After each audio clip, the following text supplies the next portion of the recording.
యుద్ధంలో ఓడిన వాడికి గెలిచిన వాడికి ఇద్దరికీ మిగిలేది ఏడుపే. వేల మరణాలు, ఆగని కన్నీళ్లు, వెక్కిరించే శిథిలాలు, లక్షల కోట్ల నష్టాలు, భవిష్యత్తు కనిపించని బతుకులు, యుద్ధం తర్వాత కనిపించే పరిస్థితులివి. పశ్చిమాసియా యుద్ధంలో ఇలానే ఉంది. యుద్ధం మొదలుపెట్టిన దేశానికి, కొనసాగించిన దేశానికి భారీ నష్టం మిగిలిస్తోంది. ఇంతకీ ఏ దేశంపై యుద్ధ ప్రభావం ఎలా ఉంది? అమెరికాకు నష్టమెంత? Israel, Iran కోల్పోయిందేంటి?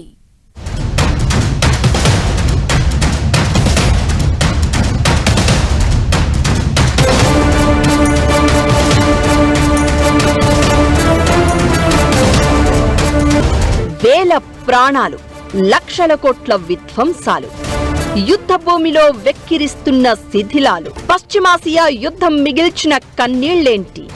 7,000 మరణాలు, $700 బిలియన్. యుద్ధంతో ఏ దేశానికి ఎంత నష్టం?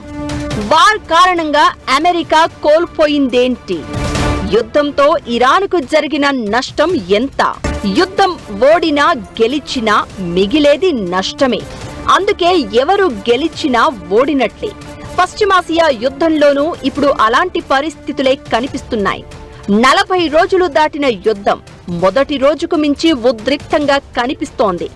ఓవైపు సీజ్ ఫైర్ చర్చలు కొనసాగుతూ ఉండగానే మరోవైపు మాత్రం బాంబుల వర్షం కురుస్తోంది.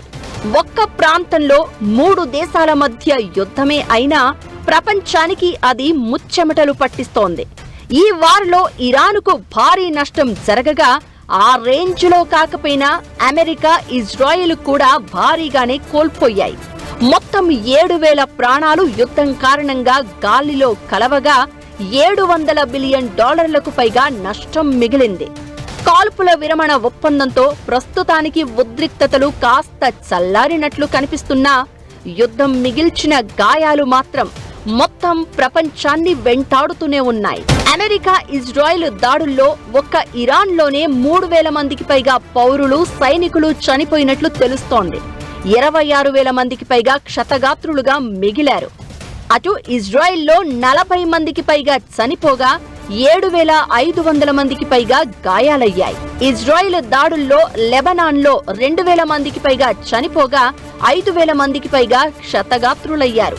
ఇరాన్ దాడుల్లో ఒమన్లో 5, యుఏఈలో 15, సౌదీ అరేబియాలో 3, కువైట్లో 7, బహ్రెయిన్లో 3, సిరియాలో 4, పాలస్తీనాలో 4 చనిపోగా వేల మందికి గాయాలయ్యాయి. ఇక ఇజ్రాయెల్, అమెరికా దాడుల్లో ఒక్క ఇరాన్లోనే 4,000కు పైగా బిల్డింగులు నేలమట్టం కాగా వివిధ ప్రాంతాల్లోని మౌలిక వసతులు దెబ్బతిన్నాయి. ఇరాన్ దాడుల్లో ఇజ్రాయెల్, గల్ఫ్లోని అమెరికా స్థావరాలు నాశనమయ్యాయి. ఇరాన్ను తక్కువగా అంచనా వేసిన అమెరికా యుద్ధంలోకి దిగి భారీ మూల్యాన్ని చెల్లించుకుంది. అగ్రరాజ్యం చరిత్రలో ఎప్పుడూ చూడని నష్టాన్ని ఆ దేశం చూస్తోంది.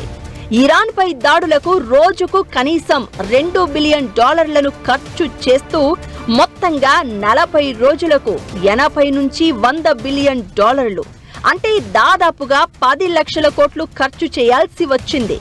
ఇక యుఎస్ కు చెందిన advanced stealth air క్రాఫ్ట్లు F-35, F-18, F-16 ను ఇరాన్ నేలకూల్చింది. ఈ యుద్ధంలో అగ్రరాజ్యానికి చెందిన 39 విమానాలు ధ్వంసం కావడంతో పాటు మరో 10 విమానాలు ఇరాన్ దాడుల్లో వివిధ స్థాయిల్లో దెబ్బతిన్నట్లు తెలుస్తోంది. అమెరికా ఆర్థిక వ్యవస్థపై ఈ యుద్ధం భారీ భారాన్ని మోపింది.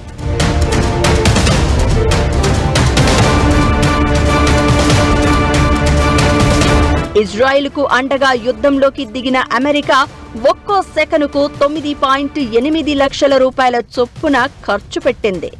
ఒక్క నిమిషానికి 5.8 కోట్లు ఖర్చు చేసినట్లు నివేదికలు చెప్తున్నాయి. యుద్ధం కారణంగా ఇరాన్ లీడర్షిప్ కకావికలమైంది. వార్ స్టార్ట్ అయిన మొదటి రోజే సుప్రీం లీడర్ అలీ ఖమేనీ చనిపోగా ఆ తర్వాత Iran supreme national security council head Ali Larijani, chief of armed forces Mousavi, senior IRGC commander Pakpour, రక్షణ మంత్రి అజీజ్ నాజీర్ జాదేహ్ తో పాటు ఇంటెలిజెన్స్, సెక్యూరిటీ చీఫ్లతో కలిపి మొత్తం 40 మంది సీనియర్ అధికారులు, మరో 70 మంది హై ర్యాంక్ లీడర్లు చనిపోయారు. ఇరాన్లో ఇప్పుడు ఎక్కడ చూసినా శిథిలాలే కనిపిస్తున్నాయి. అమెరికా, ఇజ్రాయెల్ దాడులతో సుమారు 1,25,630 పౌర నివాస ప్రాంతాలు, భవనాలు ధ్వంసం అయినట్లు తెలుస్తోంది. వాణిజ్య రంగాన్ని లక్ష్యంగా చేసుకుని సాగిన దాడుల్లో దాదాపు 23,500 వ్యాపార కేంద్రాలు, వాణిజ్య సంస్థలు మట్టిలో కలిశాయి. దీంతో ఇరాన్ ఆర్థిక వ్యవస్థ వెన్నుముక దెబ్బతిన్నట్లు అయింది. వైద్య రంగంపై కూడా భారీగానే ఎఫెక్ట్ పడింది. వందల ఆసుపత్రులు కూలిపోయిన పరిస్థితి. ఇక 760కి పైగా స్కూల్స్, 50కి పైగా లైబ్రరీలు, అనేక యూనివర్సిటీల, విశ్వవిద్యాలయాల భవనాలపై బాంబు దాడులు జరిగాయి. విద్యా సంస్థలు క్లోజ్ కావడంతో లక్షలాది మంది విద్యార్థుల భవిష్యత్ ప్రశ్నార్థకంగా మారింది. యుద్ధం మొదలుపెట్టిన దేశాలకు, కొనసాగించిన దేశాలకు వార్ భారీ నష్టాలు మిగిల్చింది. అయితే ఈ ప్రభావం ఆ 3 దేశాల మీద మాత్రమే కాదు, ప్రపంచం మొత్తం మీద పడింది. దీంతో యుద్ధం ఆగిపోవాలని దేశాలన్నీ కోరుకుంటున్నాయి. ప్రస్తుతం ఇస్లామాబాద్ వేదికగా సీజ్ ఫైర్ చర్చలు జరుగుతున్నాయి. ఈ పరిణామాలను దేశాలన్నీ ఆసక్తిగా గమనిస్తున్నాయి. మళ్లీ యుద్ధం మొదలై ముదిరితే అది ఊహించలేనంత నష్టాన్ని మిగిల్చడం ఖాయం అనే అభిప్రాయాలు వినిపిస్తున్నాయి. ఆయుధపరంగా, ఆర్థికంగా ఇరాన్ని టార్గెట్ చేసిన అమెరికా ఇజ్రాయెల్ తో కలిసి భారీ దాడులకు దిగింది. దీంతో ఆ దేశం అల్లకల్లోలంగా మారింది. యుద్ధం చేసింది 3 దేశాలే అయినా ప్రపంచమంతా ప్రభావం కనిపించింది. గల్ఫ్ దేశాలైతే అల్లాడిపోయాయి. ఇంతకీ ఎవరి మీద ఎలాంటి ప్రభావం కనిపిస్తోంది? యుద్ధం ఎక్కడో జరిగితే సామాన్యుడు ఎలా బలవుతున్నాడు? గల్ఫ్ దేశాలు ఎదుర్కొంటున్న సవాళ్లేంటి?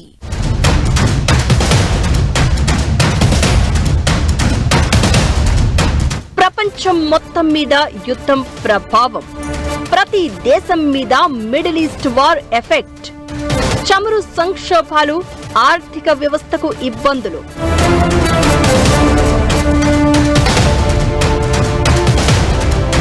యుద్ధంలో అల్లాడిపోతున్న గల్ఫ్ దేశాలు, వార్ మిగిల్చిన నష్టం ఏ దేశంపై ఎంత?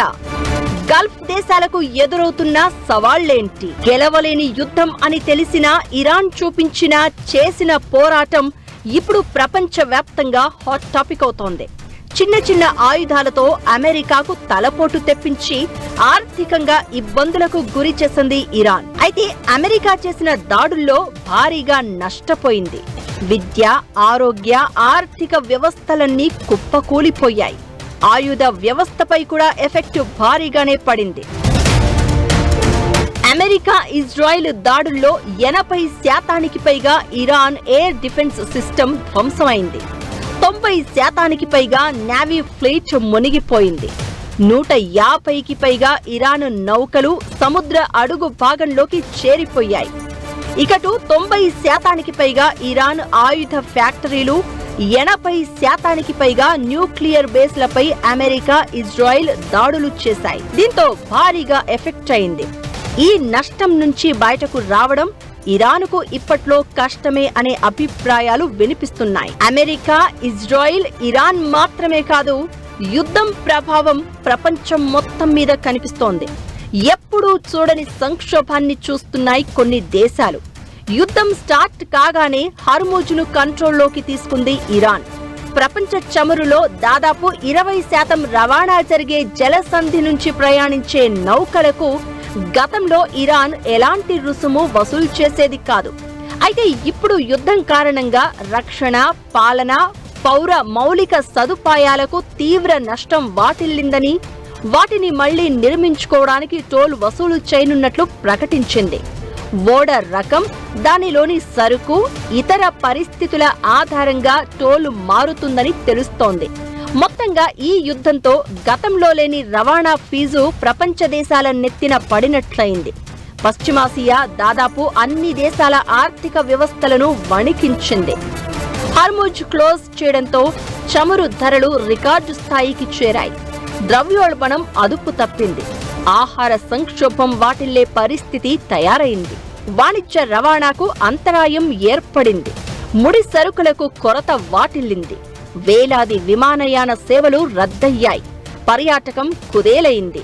ఇలా ఓవరాల్ గా ప్రపంచ దేశాలకు $700 బిలియన్ నష్టం వాటిల్లింది. యుద్ధం ప్రభావం గల్ఫ్ దేశాలపై భారీగా పడింది.